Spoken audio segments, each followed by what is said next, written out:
Hello class 10th, welcome to our channel rising classes. अगर आपको हमारी बनाई गई वीडियो पसंद आए तो प्लीज़ चैनल को सब्सक्राइब करिएगा, लाइक करिए, शेयर करिए, बेल आइकन को प्रेस करिए ताकि अपलोड होने वाली सारी वीडियोस की नोटिफिकेशंस आपको मिलती रहे। Class 10 first of all congratulation to you कि आप लोग 9 पास करके 10th में आ चुके हैं और 10th में अच्छा स्कोर करने के लिए आपको एक अच्छी स्ट्रेटजी के साथ पढ़ाई करनी होगी।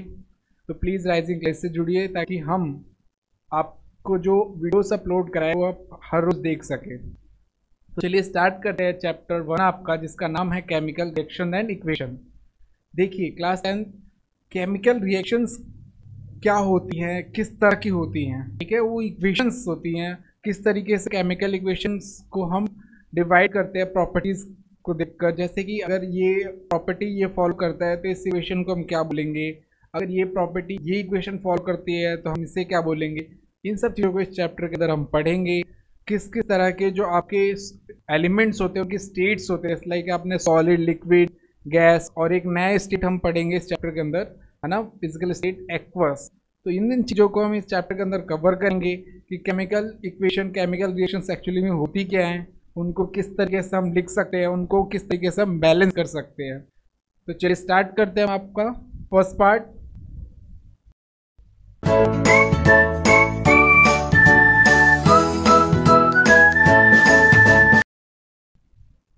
सबसे पहले बात आती है केमिकल रिएक्शन क्या होता है क्लास 10।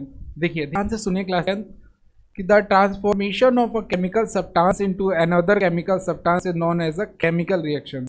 देखिए बहुत सिंपल सी बात है कि जब ट्रांसफॉर्मेशन हो एक केमिकल सब्सटेंस की दूसरे केमिकल सब्सटेंस में, उसे हम क्या कहेंगे, केमिकल रिएक्शंस कहेंगे। जैसा कि मान लीजिए ये H2 है, ठीक है, और ये आपका O2 है, ये दूसरी दोनों कंबाइन होकर एक दूसरी चीज, नया कंपाउंड, नया मॉलिक्यूल, नई चीज को फॉर्म कर रहे हैं ना, वो है H2O, 2H2O, यानी दो मॉलिक्यूल वाटर के, ठीक है।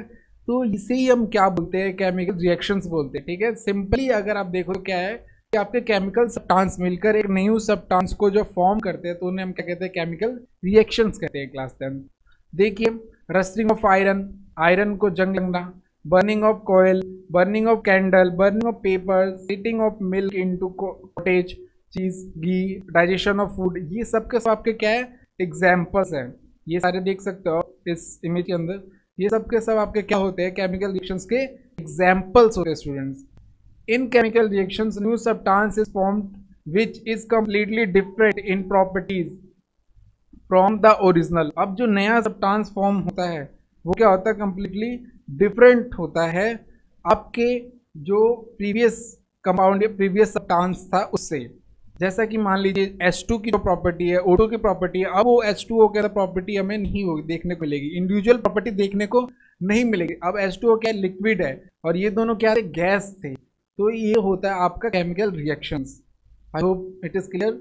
देखिए केमिकल रिएक्शन वाला पार्ट आपको क्लियर हुआ होगा कि क्या होगा सिंपली लैंग्वेज में, कि ट्रांसफॉर्म होकर, ठीक है, एक सब्सटेंस से नया सब्सटेंस आपको मिलेगा। एक एक्सपेरिमेंट को देखते हैं। The burning of a magnesium in air to form magnesium oxide is an example of chemical reactions. देखिए ये क्या है, एक मैग्नीशियम रिबन है, मैग्नीशियम स्ट्रिप बोल सकते हैं, इसको आप बर्न कर रहे हैं, जला रहे हैं। अब हमारे एनवायरनमेंट में ऑक्सीजन तो प्रेजेंट है, तो वो ऑक्सीजन इससे क्या हो जाएगा, कंबाइन हो जाएगा और एक नया कंपाउंड को फॉर्म करेगा। ये भी एक एग्जाम्पल होता है आपका केमिकल रिएक्शन का। मैग्नीशियम प्लस ऑक्सीजन हीट हम देंगे तो मैग्नीशियम ऑक्साइड बन जाएगा, ठीक है। As a ribbon form air white powder, और ये किस फॉर्म में आपको मिलेगा, वाइट पाउडर मिलेगा। ये तो रिबन होगा और ये एयर फॉर्म में होगा, और ये आपको किस में मिलेगा, जो नया कंपाउंड होगा वो वाइट पाउडर में होगा, ठीक है। ये एक एक्सपेरिमेंट है, इसको पढ़ते हैं, एक बार समझते हैं। Take about a 2 centimetre long magnesium ribbon and clean it by rubbing it surface with a sand paper. Sand paper आपको आपके लैब के अंदर देखने को मिलेगा। इससे क्या होता है, हम मैग्नीशियम रिबन को पहले साफ करेंगे अच्छे से। 2 सेंटीमीटर का एक मैग्नीशियम रिबन लिया, उस मैग्नीशियम रिबन को क्लीन करेंगे, ठीक है। उसके सरफेस को किससे करेंगे, सैंड पेपर से।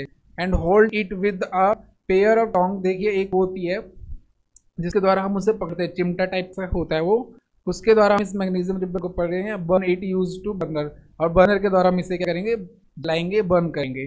The magnesium ribbon start to burning with dazzling with white flame. और जब आप इसको बर्न करेंगे तो आपको वाइट फ्लेम दिखेगी, वाइट कलर की फ्लेम देखने को मिलेगी। Hold the burning magnesium ribbon over watch glass so that magnesium oxide powder being formed collected watch glass. Watch glass एक तो आपकी एक छोटी सी कांच की प्लेट टाइप की होती है, बहुत ही छोटी टाइप की, उसके अंदर हम इसको क्या करते हैं, देखेंगे कि मैग्नीशियम रिबन फॉर्म हो जाएगा जब हम जलाएंगे। देखिए इसमें एक सबसे इंपॉर्टेंट क्वेश्चन है क्लास 10, ये जो आपसे एग्जाम में कई बार पूछा जा रहा है 1 या 2 नंबर में, तो प्लीज़ इस क्वेश्चन को समझ लीजिए, नोट भी कर लीजिए। वो क्या है कि जब भी हमने क्या किया, जब भी इसको आप मैग्नीशियम रिबन को जलाते हैं तो उसको सैंड पेपर से साफ क्यों करते हैं, क्यों हम उसको क्लीनिंग करते हैं, ये question. Before burning in air the magnesium ribbon is clean by rubbing with a sand paper. क्यों करते हैं, देखिए अब आंसर मिलेगा आपको। This is done to remove the protective layer on the magnesium carbonate from the surface of magnesium ribbon so that is readily combined with oxygen। देखिए क्या होता है ना, मैग्नीशियम रिबन के ऊपर एक दूसरी लेयर होती है, दूसरी परत जम जाती है, ठीक है, मैग्नीशियम कार्बोनेट की, इसलिए हम उसको क्या करते हैं, जलाने से पहले रबिंग करते हैं, उसको सैंड पेपर से साफ करते हैं, ठीक है। तो आप भी अपना आंसर लिखेंगे जब भी आपसे पूछा जाएगा कि मैग्नीशियम रिबन को सैंड पेपर से रब क्यों किया जाता है, साफ क्यों किया जाता है बिफोर बर्निंग, जाने से पहले। इसलिए किया जाता है ताकि उस पर एक लेयर होती है मैग्नीशियम कार्बोनेट की, और अदर सरफेसेस जो लेयर होती है उसको क्या कर सके, अच्छे से साफ कर सके। अब केमिकल, देखिए कॉमन ऑब्जर्वेशन केमिकल रिएक्शन। अब जो केमिकल रिएक्शंस है उसको हम पता कैसे लगाते हैं कि केमिकल रिएक्शन हुआ है, आपने इसे पहले भी पढ़ा होगा, एक और डिस्कस करते हैं। देखिए change of state of substance, तो उसकी स्टेट चेंज होगी, फिजिकल स्टेट, जैसे कि अगर मान लो लिक्विड हो तो वो गैस में चला जाए, गैस हो तो लिक्विड बन जाए, सॉलिड हो तो गैस, सॉलिड हो तो लिक्विड, एक्वस, ये सारी की सारी स्टेट होती है। 9th में फर्स्ट चैप्टर होता था आपका सॉलिड लिक्विड गैस वाला, है ना। अब आप अपने आसपास देखते हैं कुछ चीज़ें क्या होती है, सॉलिड होती है, कुछ चीज़ें क्या होती है, गैस होती है ना। तो सबसे पहले हम केमिकल रिएक्शन को पहचानने के लिए क्या करेंगे, आप उसको देखोगे किस तरह से स्टेट का उसमें चेंज आ रहा है, वो सॉलिड लिक्विड गैस, ये जो इंटर कन्वर्जन हो उससे। सेकंड पॉइंट है change in colour of substance. अब सब्सटेंसेस के क्या होते हैं, कलर भी चेंज होते हैं, जैसे कि ब्लू हो जाना या फिर ब्लैक, जो भी चीज़ें होती है वाइटिश हो जाना, उसके कलर में भी चेंज आएगा, जो नया प्रोडक्ट फॉर्म होगा। इवोल्यूशन ऑफ गैस, समटाइम्स जब हम कुछ रिएक्शन परफॉर्म करते हैं ना तो कुछ गैसेस भी रिलीज होती हैं, ठीक है। तो केमिकल रिएक्शंस के अंदर क्या हो सकती है, जब भी हम कोई नया सब ट्रांसफॉर्म करेंगे तो गैस का इवोल्यूशन होता है, गैस भी निकल सकती है। और change in temperature, fourth is change in temperature. तो ये कुछ आपको प्रॉपर्टीज जब देखने को मिलती है तो हम उसे कह सकते हैं कि ये केमिकल रिएक्शन है। क्या क्या प्रॉपर्टीज थी, change of state of substance, substance की स्टेट चेंज हो, change in colour of substance, evolution of gas और चेंज इन टेम्परेचर। ये चीज़ें देखने को जब मिलेंगी तब आप बोल सकते हो कि रिएक्शंस क्या थी, केमिकल रिएक्शंस थी। देखिए रिएक्टेंट क्या होता है, substance which take a part in a chemical reactions are called reactants. जो रिएक्शंस, जो सब्सटेंस, जो एलिमेंट आपकी रिएक्शंस के अंदर, केमिकल रिएक्शन के अंदर भागीदारी होती हैं, ठीक है, उससे हम क्या बोलेंगे, रिएक्टेंट बोलते हैं, है ना, जो पार्ट लेते हैं बेसिकली। जैसे कि मान लो ये H2 है आपका और O2, ये क्या कहलाता है, रिएक्टेंट कहलाता है। क्या कहलाएगा ये, रिएक्टेंट। H2 और O2 क्या है, इसमें रिएक्टेंट, बेसिकली जो लेफ्ट साइड पे होता है स्टूडेंट्स, उससे हम क्या बोलते हैं, रिएक्टेंट बोलते हैं। जो भी चीज़ लेफ्ट साइड पे होगी ना उससे आप रिएक्टेंट बोलोगे, ठीक है। एग्जाम्पल के फॉर्म में आप H2 और O2 इसमें क्या हो गया, आपके रिएक्टेंट हो गए। और ये जो दो लगा है ना, ये जो दो है ये आपके कोफिशिएंट्स होते हैं, ये दो कोफिशिएंट हो गया, ठीक है। तो रिएक्टेंट समझ आई, जो भी सब्सटेंस लेफ्ट साइड में प्रेजेंट हो, आम भाषा में आप उससे हम क्या बोल सकते हैं, रिएक्टेंट बोल सकते हैं, ठीक है। जो रिएक्शन के अंदर पार्ट ले उससे हम रिएक्टेंट बोल सकते हैं। प्रोडक्ट क्या होता है, new substance form after a chemical reaction. Chemical reaction के बाद जो नया सब्सटेंस फॉर्म होकर मिलेगा ना स्टूडेंट्स, तो हम उसे क्या बोलेंगे, प्रोडक्ट बोलेंगे। देखिए आप इन चीज़ों को हम क्या बोल सकते हो, आप इसको क्या बोल सकते हो, प्रोडक्ट बोलोगे। क्यों, क्योंकि ये नई सब्सटेंस जो मिलके बन के आई है, जो देखिए ए और बी कंबाइन हो रहे इसमें और एक नया सब्सटेंस बना, वो क्या था, प्रोडक्ट। ए मिला, बी मिला और नया क्या बना, प्रोडक्ट। तो जो भी न्यू सब्सटेंस फॉर्म्ड होता है आफ्टर केमिकल रिएक्शन तो उसे हम क्या बोलते हैं, प्रोडक्ट बोलते हैं। इन चीज़ों की अंडरस्टैंडिंग बहुत ज़रूरी है, ये चैप्टर इसी पे डिपेंड करता है आपका, ठीक है। तो अब देखो प्रोडक्ट क्या होता है, राइट हैंड साइड वाला, ठीक है, जो आरचे साइड में है, राइट हैंड साइड में, उससे हम क्या बोलोगे, प्रोडक्ट बोलोगे। लेफ्ट हैंड साइड को क्या बोलोगे, रिएक्टेंट बोलोगे। चीज़ क्लियर हो गई। और ये आपका कोफिशिएंट तो हमने ऊपर देखा ही था, तो ये दो और ये दो आपके क्या हो गए, कोफिशिएंट हो गए। तो रिएक्टेंट और प्रोडक्ट का कॉन्सेप्ट क्लियर हुआ। Class 10th, left side always be reactants and the right side always be product, ठीक है। Representation of reactions using symbol of a substance is called a chemical equation. Chemical equation क्या होती है? देखिए, chemical equations जब हम किसी भी रिएक्शंस को उनके सिंबल के द्वारा रिप्रेजेंट करते हैं ना, उससे हम क्या बोलते हैं? केमिकल इक्वेशन बोलते हैं, ठीक है। नॉर्मल सी डेफिनेशन है, बहुत कूलली समझ हर चीज को। केमिकल इक्वेशंस क्या होती है? जब भी आप किसी भी रिएक्शंस को सिंबल के द्वारा रिप्रेजेंट करो स्टूडेंट, तो उससे हम बोलेंगे केमिकल इक्वेशन। जैसा कि मान लीजिए कोई एक एलिमेंट है, उसका सिंबल जैसे हाइड्रोजन है, उसका आप H2 का यूज कर रहे हो, ऑक्सीजन का O2 का यूज कर रहे हो, तो ये केमिकल, ये सिंबल यूज कर रहे हो आप, और एक नया सब्सटेंस फॉर्म हो रहा है, ये क्या हो गया? आपका केमिकल इक्वेशन हो गया। ये क्या है? ये पूरा का पूरा आपका क्या है? Chemical equation students. क्यों? क्योंकि हम हाइड्रोजन का क्या यूज कर रहे हैं? H यूज कर रहे हैं। ऑक्सीजन का क्या यूज कर रहे हैं? O यूज कर रहे हैं, और फॉर्म कर रहे हैं नया सब्सटेंस H2O। इसे हम क्या बोलेंगे? केमिकल इक्वेशन बोलेंगे। समझ आई डेफिनेशंस? केमिकल इक्वेशंस क्या होती हैं? जिसके अंदर हम एलिमेंट्स के सिंबल का यूज करते हैं रिप्रेजेंट करने के लिए रिएक्शंस को।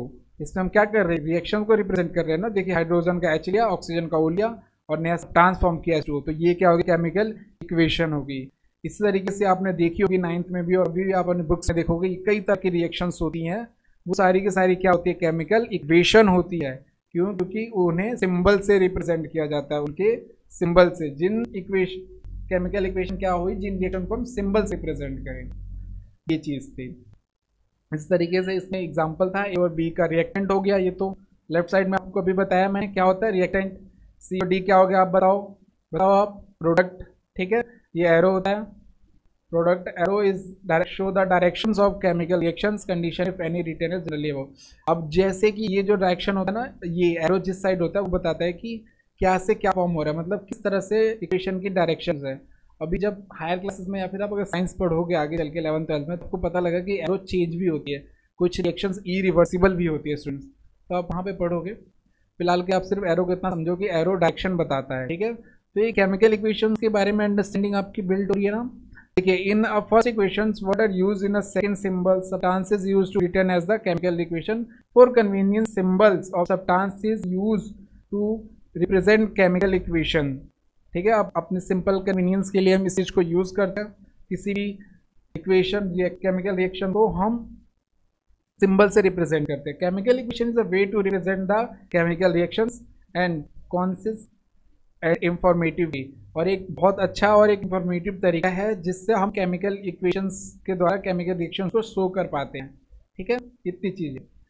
अब देखते हैं बैलेंस केमिकल इक्वेशंस और अनबैलेंस केमिकल इक्वेशंस क्या होती हैं, ठीक है स्टूडेंट्स।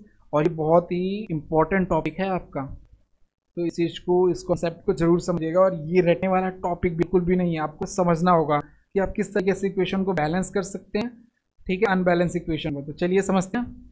तो आपके सामने आता है बैलेंस केमिकल इक्वेशन।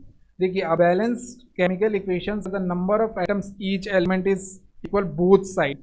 देखिए, बैलेंस केमिकल इक्वेशन क्या होता है स्टूडेंट्स? जितने नंबर ऑफ एलिमेंट होंगे आपके किधर की साइड? इधर लेफ्ट साइड, यानी रिएक्टेंट में, उतने किधर हो? प्रोडक्ट की साइड। दोबारा से पढ़ते हैं, जितने नंबर ऑफ एलिमेंट आपके रिएक्टेंट में हो, उतने ही नंबर ऑफ एलिमेंट आपके प्रोडक्ट में हो, उससे हम क्या बोलेंगे? Balance chemical equation. देखिए, जिधर इधर Zn है, इधर H2SO4 है, इधर Zn है, Zn है और SO4 है प्लस H2। अब इधर Zn कितना है?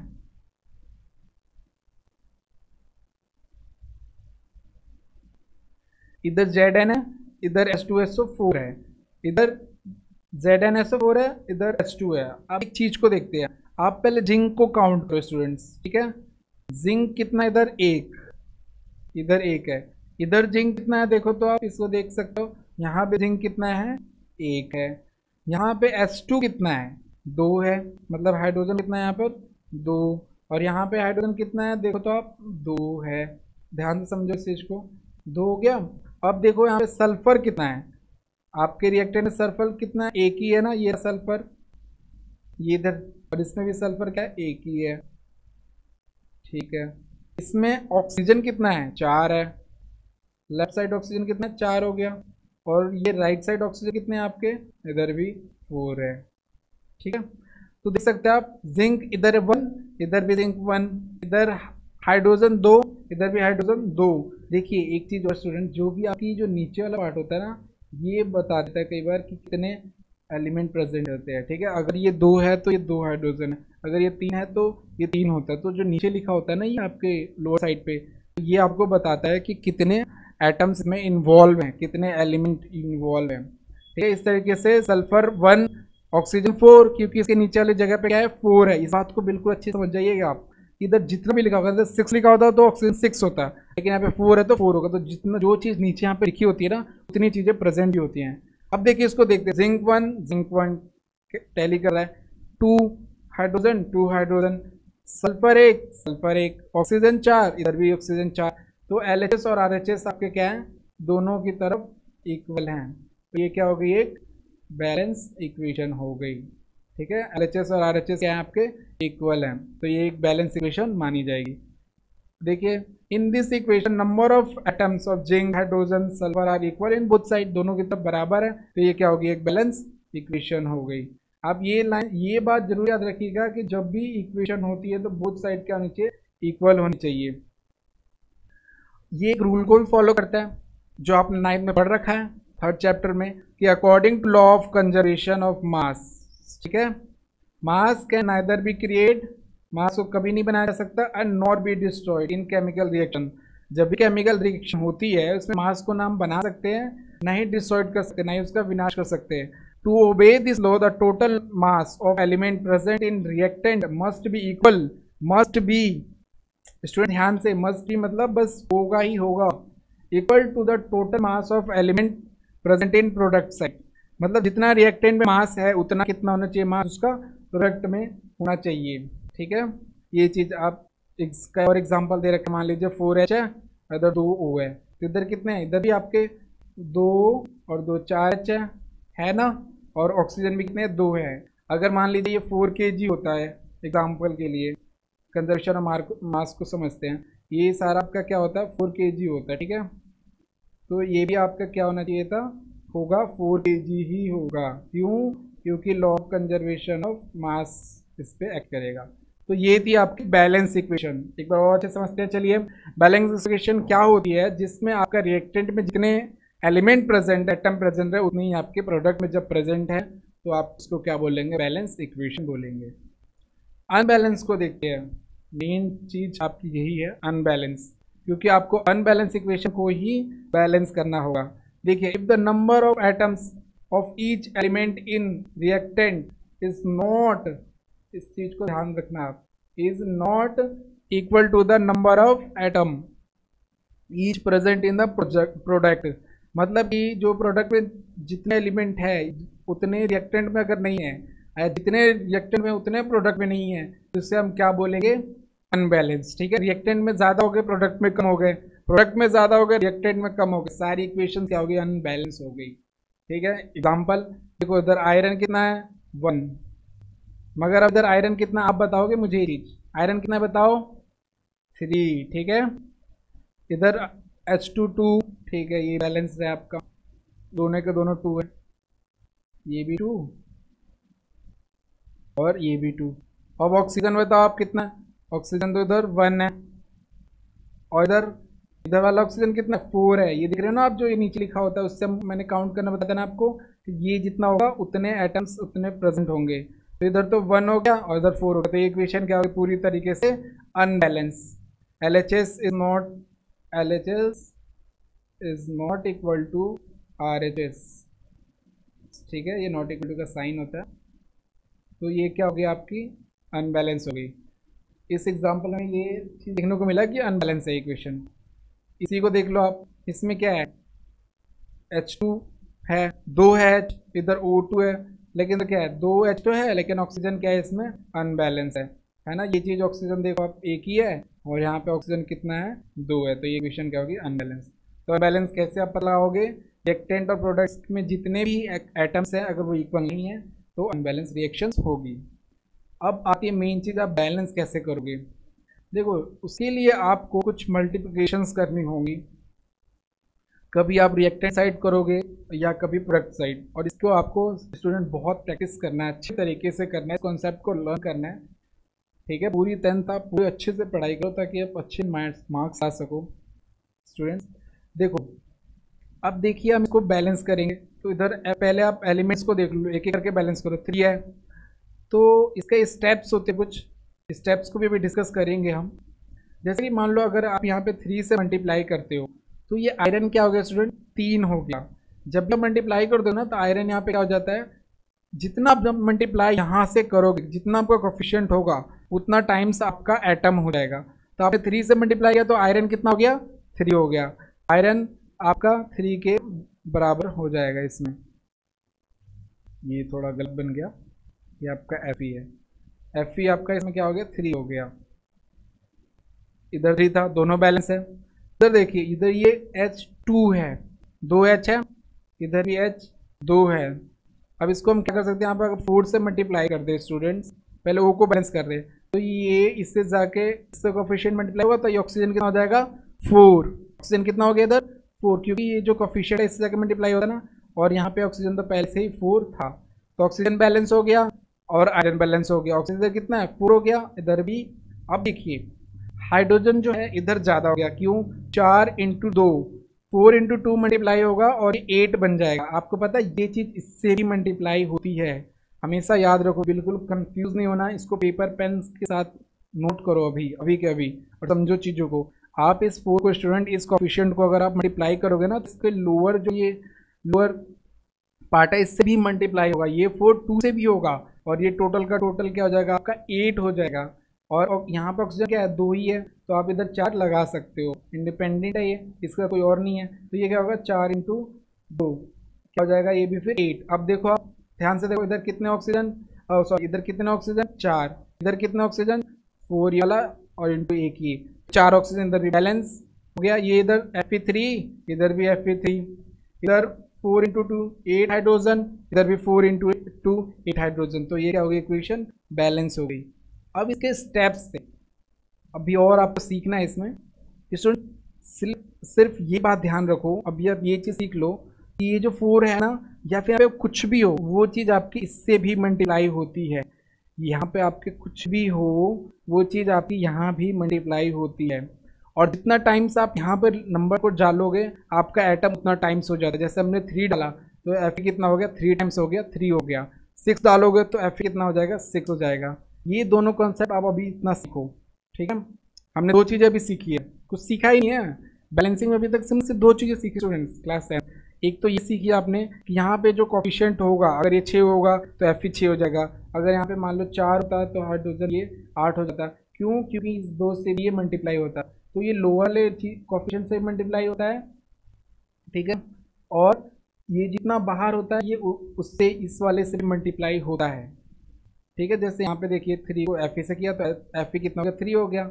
और इस 4 को इससे किया तो ये इस लोअर वाले से भी मल्टीप्लाई होगा, इससे भी ये मल्टीप्लाई होगा।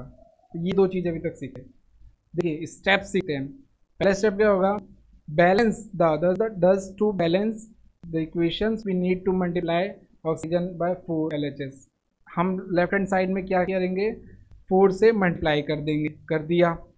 अब इसमें अब बताओ जो हमने अभी सीखा कितना हो गया, ये 4 8 हो गया, ये हाइड्रोजन, ऑक्सीजन कितना हो गया 4।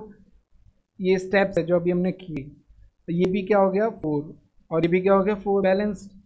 उसके बाद अगले स्टेप में आते हैं नाउ चेक। फिर आप एक तरफ कोफिशिएंट से मल्टीप्लाई करोगे फिर पूरी इक्वेशन को चेक करोगे, ठीक है। चेक करते हैं, now again check the number of atoms of each element present in reactant and product. अब चेक करते हैं हम, इधर कितना हो गया, हाइड्रोजन 8 हो गया, ऑक्सीजन 4 हो गया। इधर ऑक्सीजन 4 है, इधर ऑक्सीजन कितना है 4 है, इधर ऑक्सीजन कितना है 4 है, बैलेंस।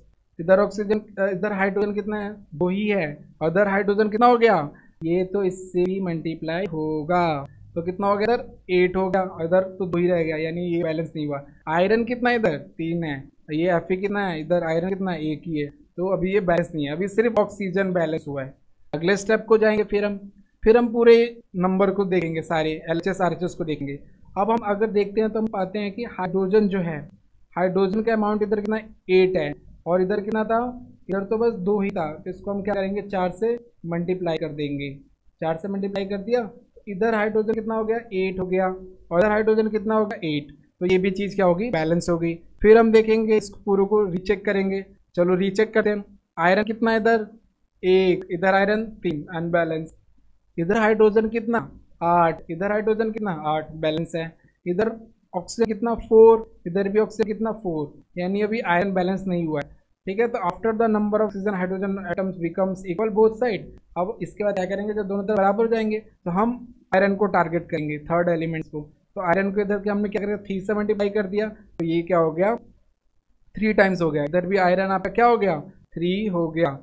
अब इधर आयरन 3 था, अब देखो उसको चेक करते हैं, आयरन 3, इधर भी आयरन 3 बैलेंस, और ये H2O और ये H2 वाले तो बैलेंस थे ही आपके। तो ये प्रोसेस आप यूज़ करोगे स्टूडेंट आप अपने इक्वेशंस को बैलेंस करने के लिए।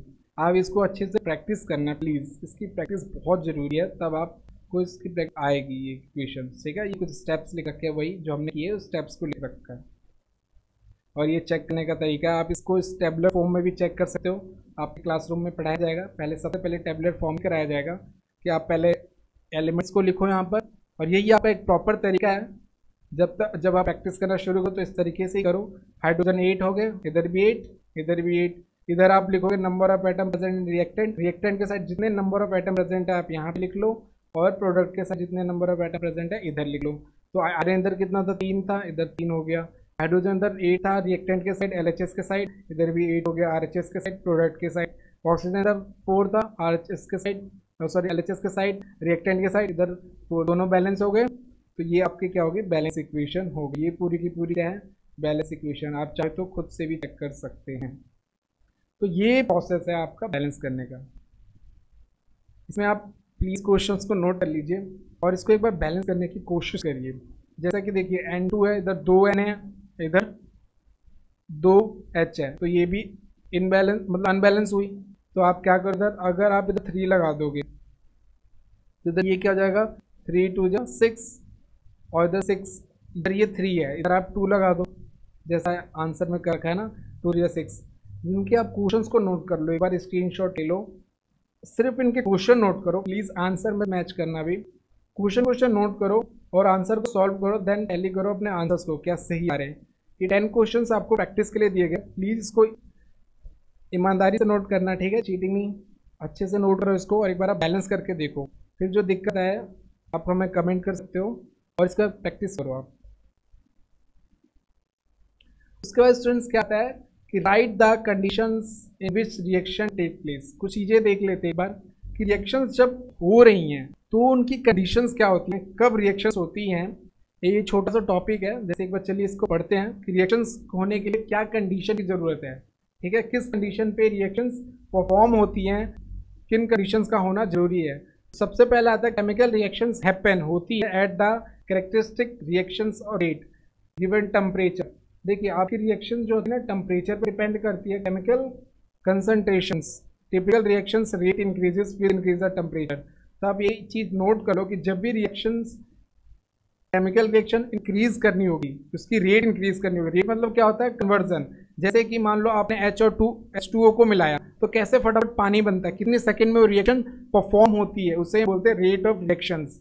कितनी फास्टर वो रिएक्शंस कंप्लीट होती है, कितनी फास्टर आपको नया सब्सटेंस मिलता है, उसे ही हम क्या बोलेंगे रिएक्शन रेट। ठीक है, 1 मिनट अब इसे देखो आप, तो जब भी आप किसी चीज़ को टेम्परेचर दोगे किसी भी रिएक्शन को, तो वो रिएक्शन क्या हो जाती है फास्ट हो जाती है। टेम्परेचर को इंक्रीज करने से रिएक्शंस की जो रेट होती है, मतलब कि जैसे मान लो पहले H और 2 आप मिला रहे थे, ठीक है, उसको H2O बनाने के लिए, बट जब आप उसको टेम्परेचर दोगे नॉर्मल कंडीशन के बाद उसको जब टेम्परेचर दोगे तो रिएक्शंस भी इंक्रीज हो जाती हैं। ठीक है, जैसे जैसे आप टेम्परेचर बढ़ाते जाओगे आपकी रिएक्शंस फास्ट होती जाएगी, इसीलिए काफ़ी सारे रिएक्शंस को हाईली टेम्परेचर पे किया जाता है, एनर्जी दिया जाता है। ठीक है, ये चीज़। अब इससे होता क्या है कि जैसे ना बॉन्ड्स होते हैं, हायर क्लास में और पढ़ेंगे आप इसको, 4th चैप्टर में पढ़ेंगे आप 10th के। तो बॉन्ड होते हैं, वो बॉन्ड्स क्या होते हैं ना ब्रेक होते हैं, कुछ इस तरीके के बॉन्ड्स होते हैं, कुछ आयनिक बॉन्ड्स होते हैं। मान लो इनके बीच में भी इस तरह का बॉन्ड है। एक स्टूडेंट 2 मिनट के लिए आप ये चीज़ समझो।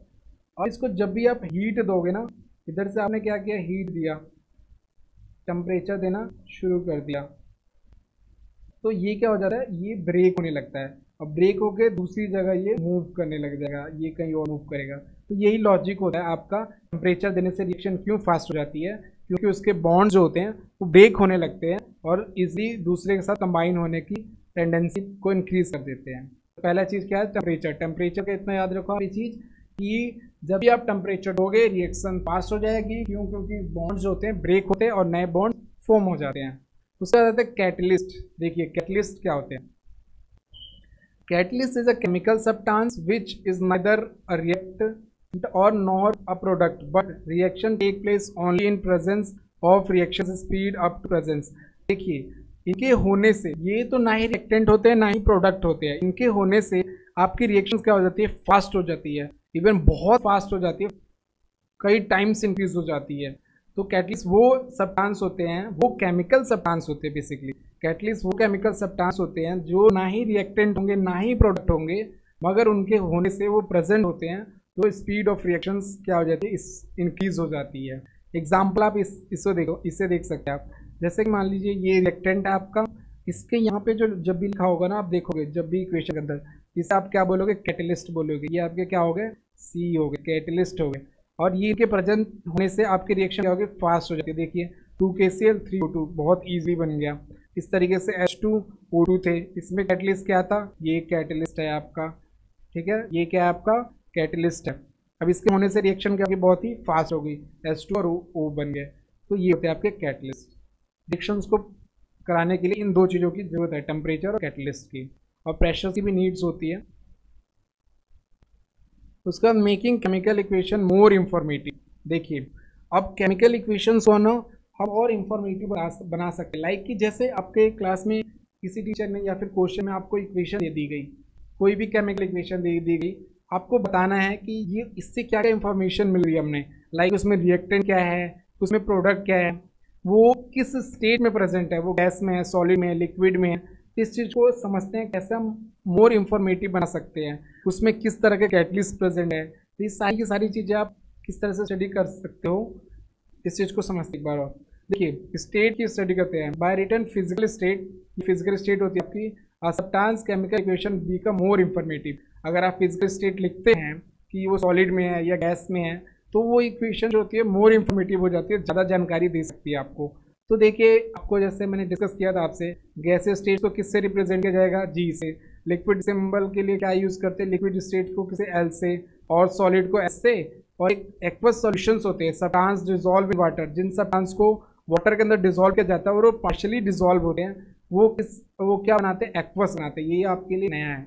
देखिए एक्वस सॉल्यूशन वो सॉल्यूशन होता है जिन सब्सटेंस को हम वाटर के अंदर डिसॉल्व करते हैं बट वो पार्शियली डिसॉल्व होते हैं, उन्हें हम क्या बोलते हैं, एक्वस बोलते हैं। वाटर के अंदर डिसॉल्व होने सब्सटेंस को हम एक्वस सॉल्यूशन बोलेंगे स्टूडेंट। अब देखिए इक्वेशन को देख सकते हैं आप, इसमें रिएक्टेंट क्या है, आप मुझे बताओ रिएक्टेंट क्या है। H2O2 रिएक्टेंट है, प्रोडक्ट क्या है, बताओ। H2O प्रोडक्ट है, इतनी इंफॉर्मेशन मिल गई। इसमें किसी कैटलिस्ट का यूज हुआ है, नहीं, कोई कैटलिस्ट यूज हुआ। अब इसमें जो स्टेट H2 किस में है, गैस में है, ऑक्सीजन किस में, O2 किस में, गैस में है, और आपको जो प्रोडक्ट मिल रहा है वो लिक्विड मिल रहा है। तो हमें इस इक्वेशन को देखकर तीन चीज़ों का पता लगाया कि इसकी फिजिकल स्टेट क्या थी, इसमें कैटलिस्ट यूज हुआ है कि नहीं हुआ, इसमें टेम्परेचर यूज हुआ कि वो भी हम पता लगा सकते हैं। यहाँ पे टेम्परेचर लिखा आता है, यहाँ पे जब भी लिखा आएगा टेम्परेचर तो कई बार बताता है कितने टेम्परेचर पे रिएक्शन परफॉर्म हुई है। और रिएक्टेंट प्रोडक्ट